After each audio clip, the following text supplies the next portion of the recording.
Nancy Pelosi on the $1,000 bonus checks given to workers. In terms of the bonus that corporate America received versus the crumbs that they are giving to workers to kind of put the schmooze on is so pathetic. It's so pathetic. Earth to Nancy. When you're worth about $45 million, as you are, $1,000 is crumbs. But when you're making around $80,000 a year, like most families, $1,000 is a loaf, not a crumb. Not to be outdone, Nancy's colleague, crying Chuck Schumer, actually said on the Senate floor he wouldn't vote for President Trump's judicial nominee because of the color of his skin. The nomination of Marvin Quattlebaum speaks to the overall lack of diversity in President Trump's selections for the federal judiciary.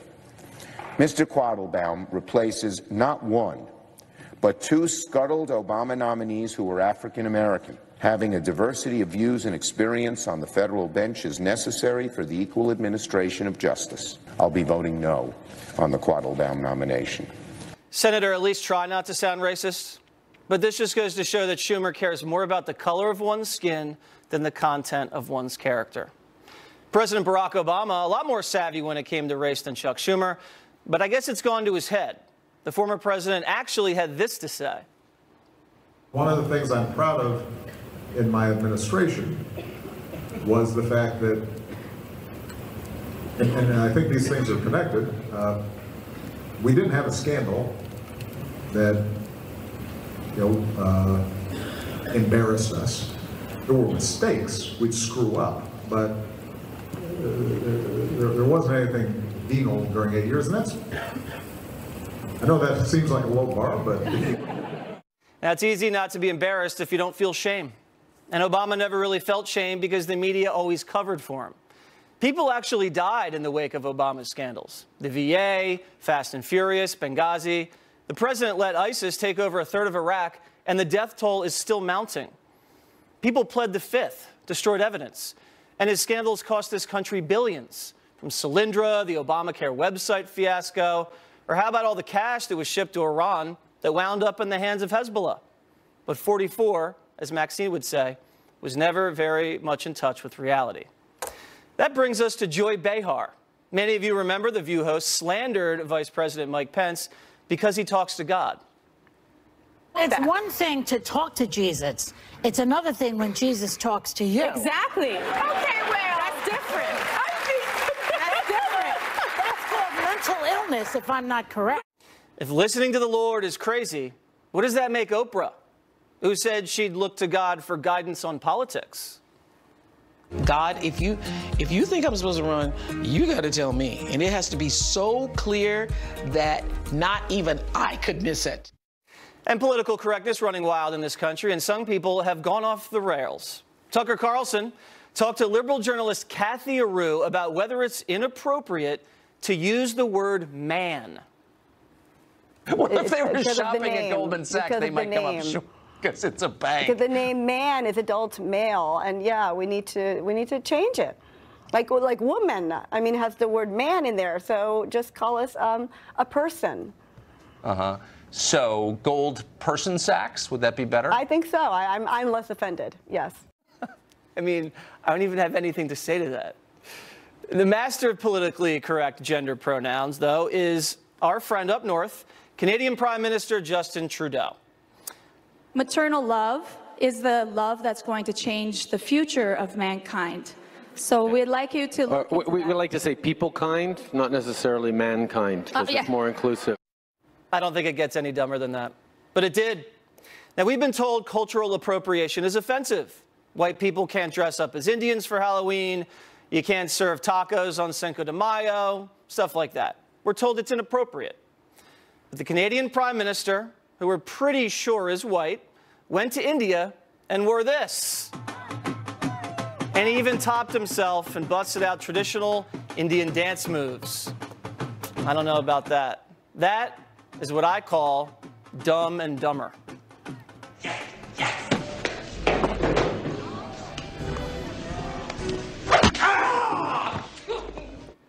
Joining me now to respond, former White House Communications Director Anthony Scaramucci.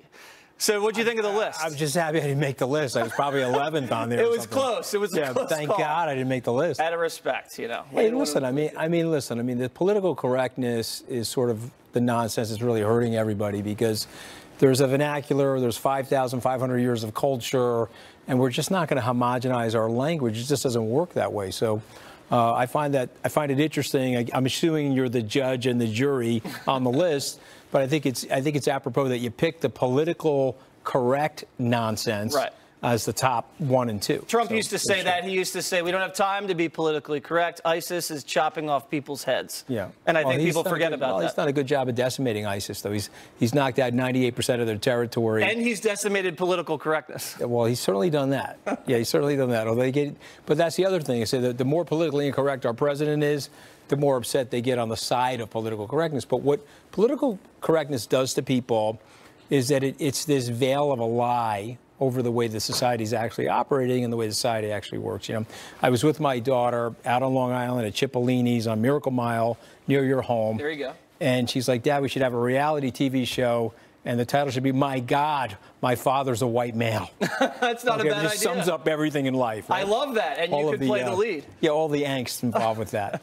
Now, people are going to be upset about the political correctness because President Trump might be president for 4 more years after he's finished with the next 3, because 7 years ago. He just announced that he is going to be running for re-election. So what I wanted to do with you, Anthony, is do a little boxing analogy. We're going to clash of the heavyweights and see who Trump could potentially face off with in 2020. First, we have Joe Biden. Now, let's take a look. Best known for gaffes. Yeah. Whereas Trump's best known for making money. Biden's 75, actually 4 years older than Donald Trump. Famous catchphrase for Biden, big effing deal. And obviously the Donald is, you're fired. Well, I like smoking Joe Biden. I mean, I don't have any problem with him. But the president will clean his clock, because one of the things that happens with Vice President Biden is that he fumbles the ball a lot when he's in a confrontation. Yes, he does. So you can't be a gun waver at the shootout at the OK Corral. So you think I think he gets his clock cleaned by the president. You think because of a lot of unforced errors on the part of Joe Biden? He's great in a setting like this. He's great talking. He came to my conference. He's a wonderful public servant. I disagree with him on a lot of things. We're the same on marriage equality, by the way, and so we both worked together on that project. But he is a gun waver. And, you know, the president will start using the words like choke artist and things like that. So that'll get him rattled. So he's going to have a hard time. And running a straight, white, old male for the Democrats, do you think that could be a problem for that party? Well, only in the sense that they don't like that sort of stuff. You know, Larry Bacow was just named the president of Harvard University. He was the former president of Tufts, a wonderful guy, probably the best athlete suited for that role. But there's a large group of people that are upset that he's a quote-unquote white male. Yeah, like Chuck Help, my father is a white male. That's right. There you go. Chuck Schumer doesn't like white men either. Oprah Winfrey, a lot of people are talking about her getting in if God tells her to get in. As we saw, she's best known for giving away free stuff, although the president's known for building things. Net worth, just a little under the president, $2.8 billion. Donald's at $3.1, although I think he would say it's about $10 billion net worth. Terror strategy, unknown. We know the president wants to bomb the hell out of ISIS. What do you think about that matchup? I think that's a pretty good matchup. Okay, so that's a compelling matchup. She's obviously a superstar. She's a world icon.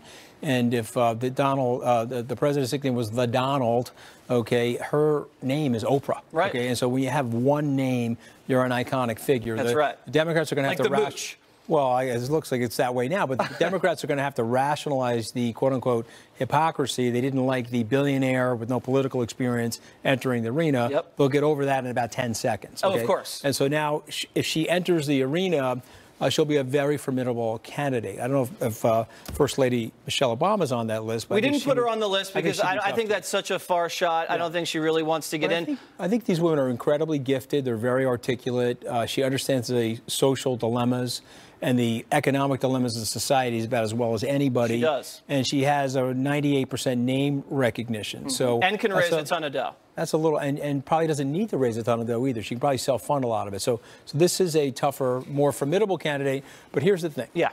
There's 3 things she does not have. Ready? Number 1, she's not the sitting president. She does not have access to Air Force One. And she, unfortunately for her, she won't be able to take credit for a rising, growing economy where middle-class wages are growing. So those things are in the president's favor. That's true. She's a tough one. I think that's a very tough matchup for him. I wouldn't want to run up against her. I agree, but I don't know about her policy chops. That's yet to be determined. Let's look at Elizabeth Warren. Yeah. Ethnicity, American Indian. Yeah. So she says, Donald's white. Nickname Pocahontas, and then we know Donald is the nickname there. Net worth, this shocked me, $7.8 million. Yeah, I thought she was fighting for the little guy. Yeah, long career as a professor, and obviously. It's a lot of money for a professor. Hey, listen, you know, I think she made some good investments. There are hypocrites, and then there are hypocrites, okay? So, you know, some of the politicians are like the Ryan Lochte of hypocrites.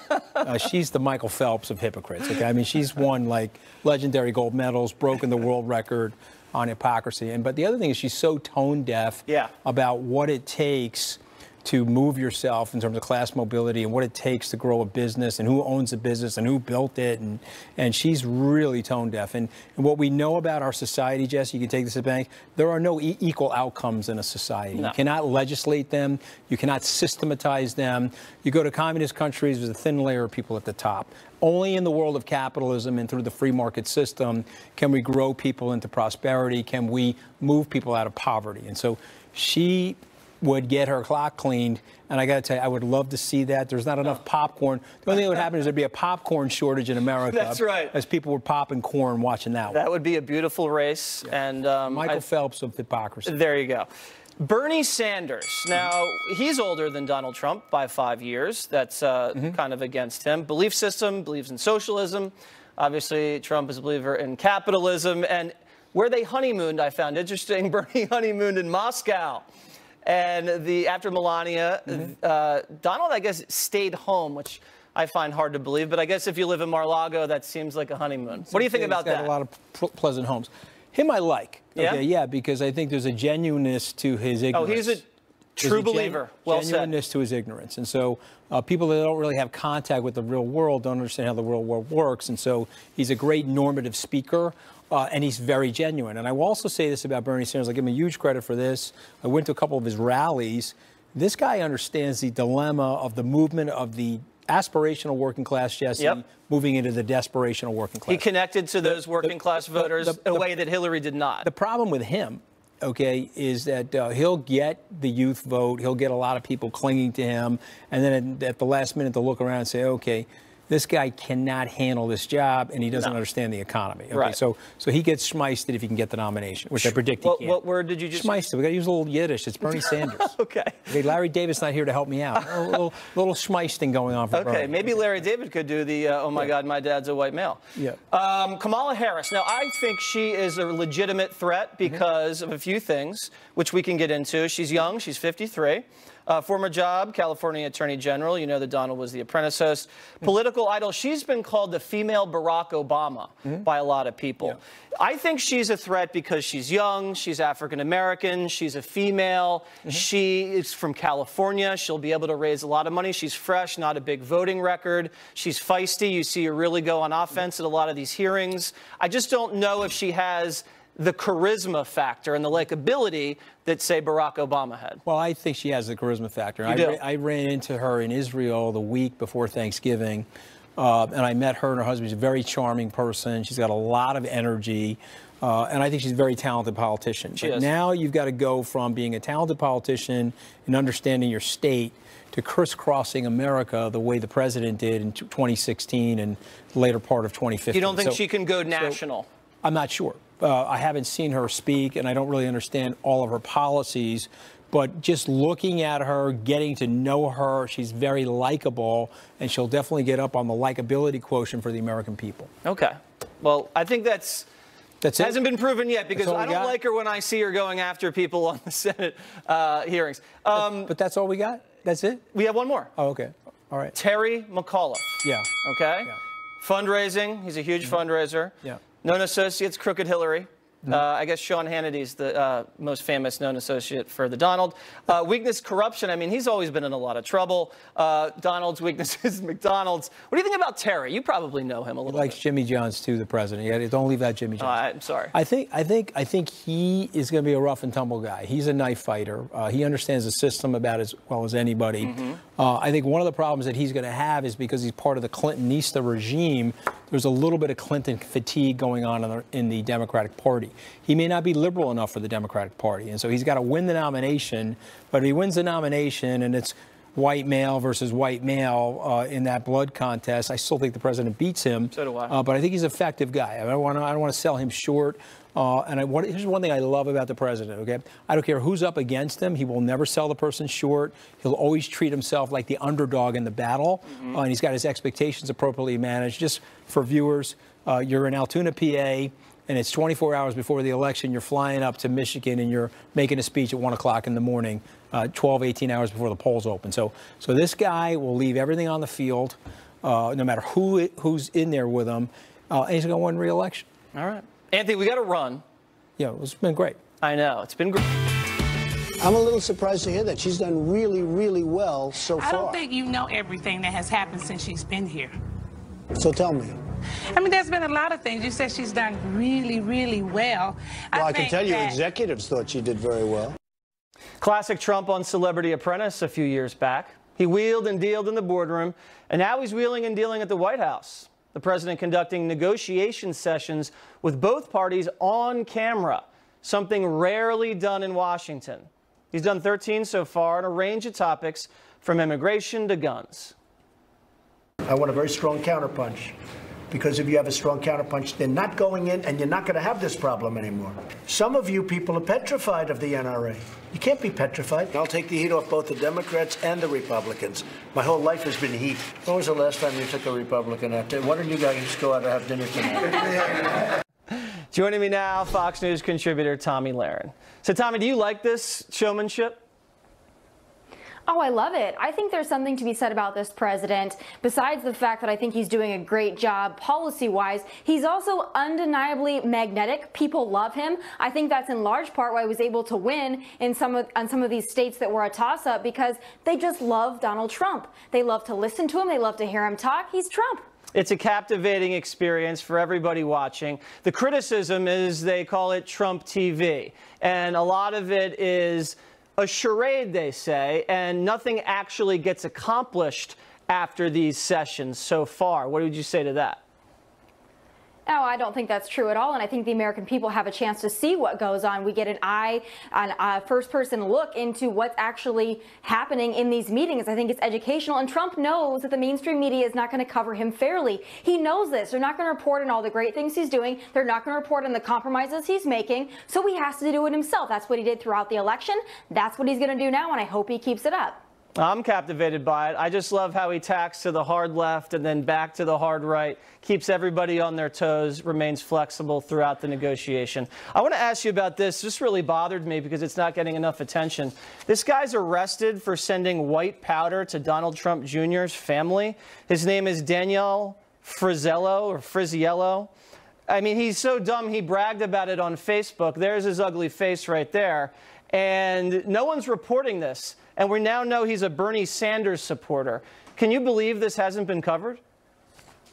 Well, can you imagine if this were sent to one of the Obamas or one of the Clintons and it was a Trump supporter? Exactly. We would still be hearing about it. In fact, CNN would not talk about anything else. This is all they would talk about. But I'm really worried about the first family. They get a lot of death threats. We know that they're, often front and center. They're with Donald Trump a lot. His kids play a large role. This is really upsetting. I would hope that the mainstream media would cover this, because this is the first family of the United States of America. Yeah, I mean, I hope this slob gets the book thrown at him. It's just atrocious what he's done, and hopefully it's covered more than it already has been. Let's get to this last thing. I want to give everybody an update on the FISA abuse and the deep state situation. I don't like to use that term because it's mocked, but it's becoming more clear and clear that they really are out to get the president from the jump. Two bits of information breaking. Nunes is saying that when they presented the FISA court judge with the warrant application to spy on the Trump team, they used this dossier, which was unverified information. That's illegal, number one. Number two, the Senate is saying, why did the FBI sit on the Weiner laptop, which showed that they had Clinton emails on it, for 3 weeks? For 3 weeks. There's no explanation. I'll give you the last word, 30 seconds. Well, it's amazing. This is worse than Watergate. And again, the mainstream media is not going to talk about this. It keeps getting worse and worse for the FBI. It keeps getting worse and worse for Comey. I think we're going to see a lot unfold here. And I think that Hillary and Obama are going to get really quiet. After all, I think they had an idea of all this going on. So we'll just have to wait and see. But I think it's going to be very interesting for those involved. I think it will become very interesting. I'm not so sure Hillary's going to be quiet. She's still selling that book pretty hard, but maybe this will quiet her down a little bit. Tommy, thank you very much. Thanks. Up next, Diamond and Silk are on deck.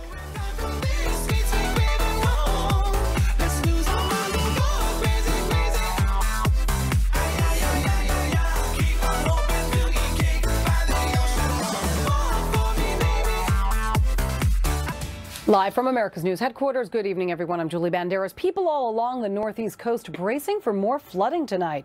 Areas from Maryland all the way up to Maine remain under flood warnings. Friday's nor'easter flooded roads, snapped trees, and knocked out power to more than 2 million homes. Officials in eastern Massachusetts say dozens of people were rescued from high waters overnight. The death toll from the storm rising to 8, with the death of a Massachusetts man. He was killed when a tree fell on his pickup truck. A shooting death near the White House today. The Secret Service confirming a man shot and killed himself while he was standing near the fence on the north side of the White House. The president and first lady were still in Florida at the time of the shooting. President Trump has been briefed. The man has not yet been identified. I'm Julie Banderas. Now back to Waters World. For all your latest headlines, log on to foxnews.com.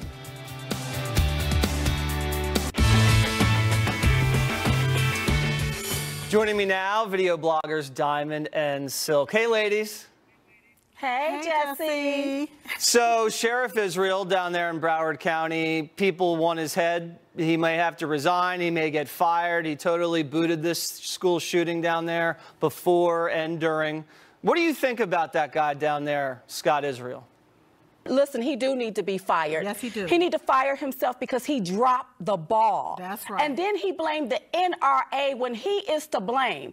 You know, when the police department don't do their job, this is what happened. We have 17 people dead, all because of him, and he needs to be fired. He needs to just go ahead on and resign. Fire himself. Fire himself. It's funny, people don't understand the reason why you want to arm yourself is because people can't protect the neighborhood.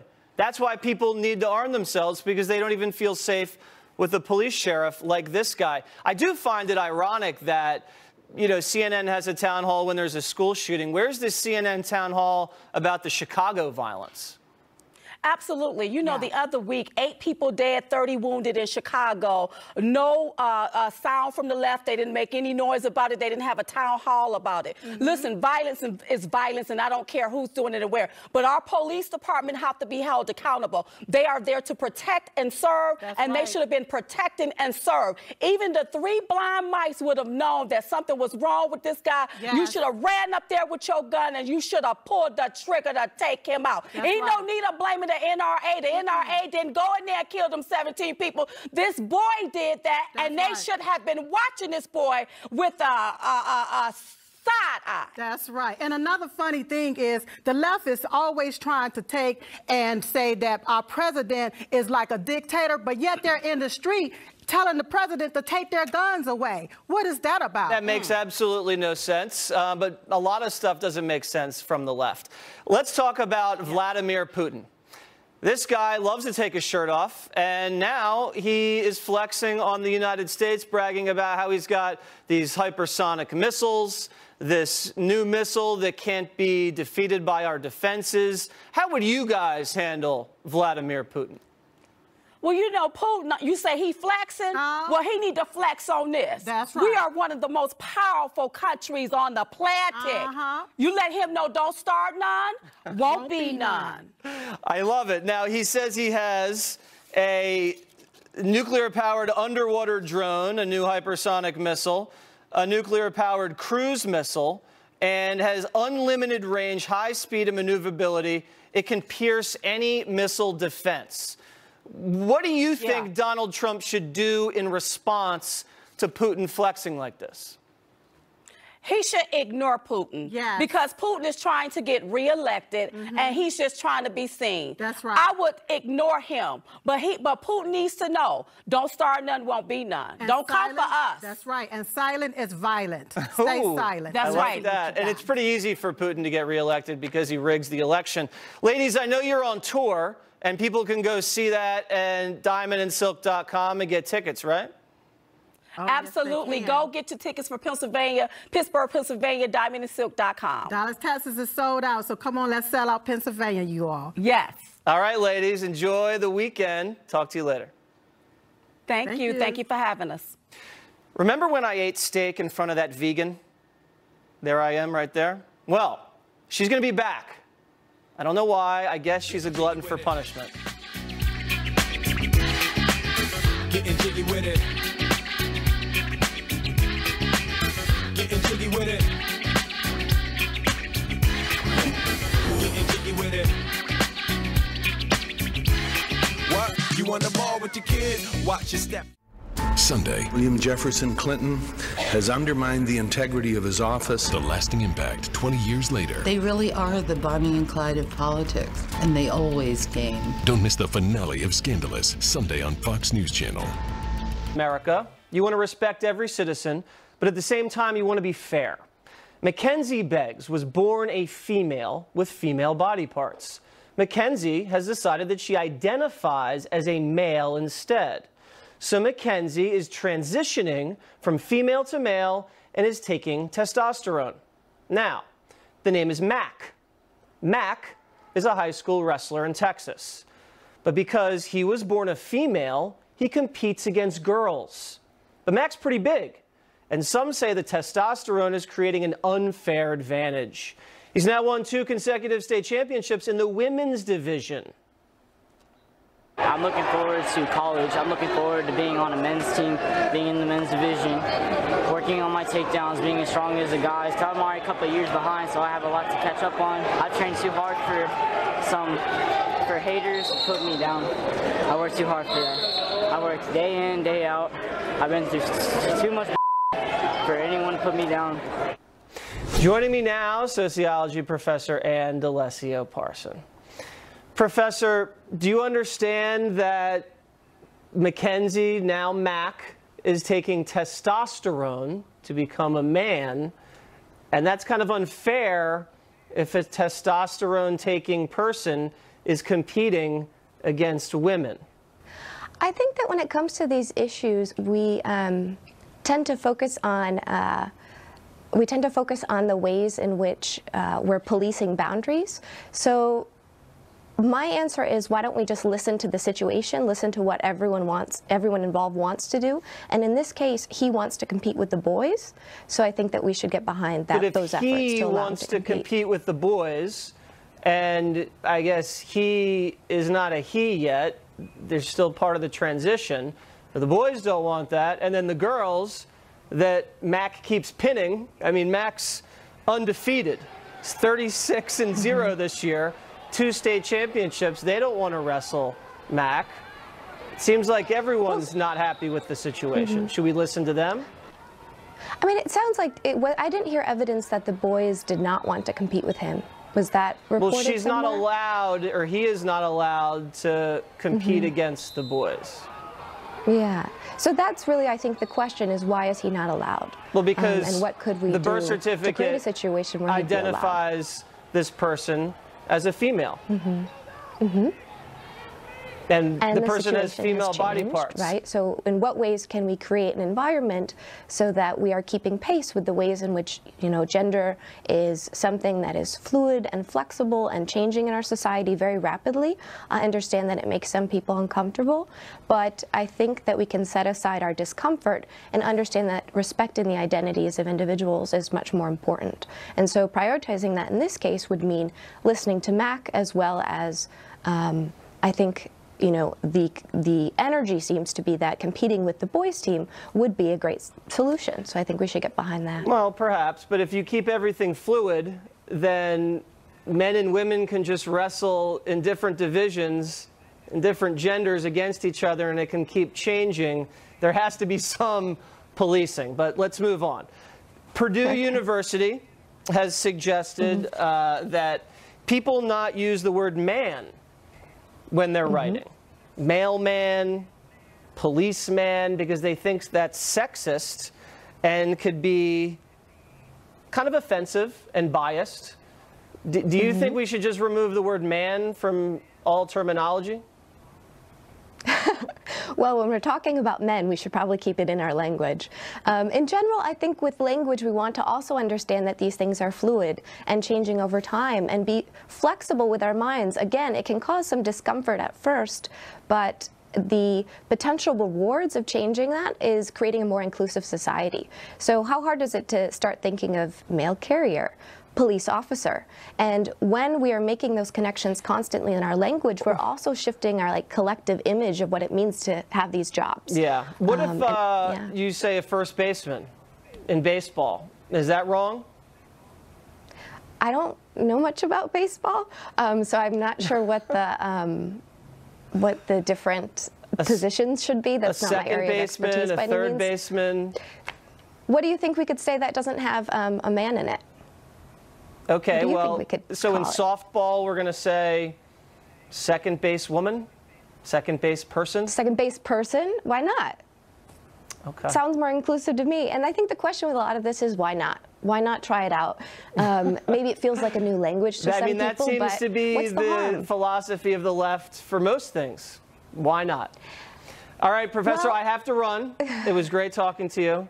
And I didn't eat steak in front of you this time, so hopefully you're not too offended. Did you read my book, the book I gave you, Native Son? How are you doing on that? I'm getting through it, and we'll talk about that next time. Thank you. Yes, thank you. President Trump's youngest female supporter. It's the cutest thing you're going to see all night, besides me. Up next.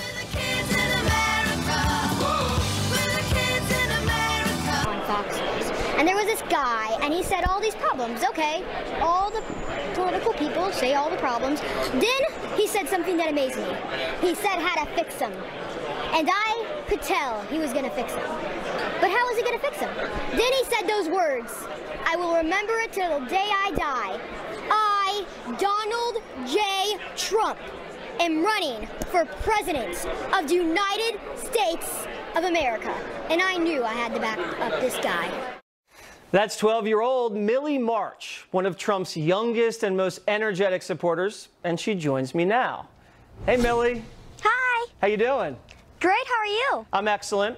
So I met you, I think, last year at CPAC. Do you remember that? Yes. Let's show the audience that interaction. Roll the tape. Millie, is this your first CPAC? Yes, I'm so excited. I'm full of energy. You're high energy, right? Yes. Like President Trump? Uh-huh. Okay. Now, why are you here? It doesn't seem like something a 7-year-old would do. I'm 11, but people from all over the country, mostly conservative, come here to talk together, listen to speeches, and it's just so fun, and you get to meet new people, talk about the issues that we're still facing. It's just so fun. Why are you a conservative? Because conservatives, well, they're a little bit more trustworthy than liberals. And maybe, like, some of the liberals are not as smart as conservatives. I'm saying there are lots of smart liberals out there, just not in the political area. Do you know whose world it is? Waters' world. Correct. All right, so that was last year, and now you've had a year to digest the Trump presidency. Yes. How do you think things have gone so far? It has been amazing. Seeing all the things that Trump has done, it's just been historic. What are some of the accomplishments that stand out to you specifically? The tax cuts, we've done so much, and we will repeal Obamacare. Right, so the mandate's repealed, but they still have to uproot the rest of the garbage. The wall hasn't been built yet, Millie. Does that frustrate you? I know we will get it done, and if it's going to take 4 more years, Trump will be elected for 4 more years. Who's going to pay for the wall, Millie? Mexico. Mexico will still pay for that wall. Now, the president's been pretty effective against ISIS. It's almost been decimated in that area in the Middle East. Did you think that was possible? Yes, I mean, like, people have been saying it would take generations to defeat ISIS. Grandchildren and grandchildren's grandchildren would be fighting them. No one hears about ISIS anymore. Do you get a hard time from some of your classmates from being such a Trump supporter? A lot of the time. But you know what? I can live through it, and truth will prevail. All right, Millie, you have a good head on your shoulders, and I'm sure you're going to be speaking at CPAC on stage in a few years. I'll see you next time. Thank you very much. Bye. Bye. Up next, last call.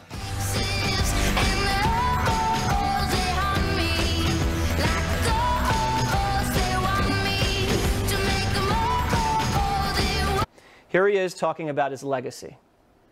I want my legacy to be that they know that they screwed with the wrong guy. In the United States of America, you have the right to think freely.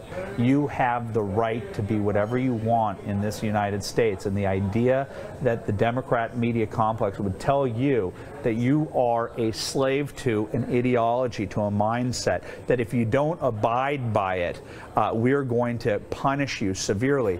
That's as un-American as anything that I can possibly imagine. I don't care if you would agree with me or disagree with me on policy. What I care about is that you have the freedom in this country to live your life as a free, rugged individualist. And I am at war with anybody that would tell you that you don't have a right to be a free man. That's all for us tonight. And just one more thing. Last week we told you about reports that CNN may have scripted questions for a town hall. Now, the father, one of the students making that accusation, has since said he accidentally removed a line from the CNN emails. Some say that may have changed its meaning. Just want to let you know. Be sure to follow me on Facebook, Instagram, and Twitter. Justice with Judge Jeanine is next. And remember, I'm Waters, and this is my world. C'est comme ça, ma chérie, la la la la la. Francia, Colombia.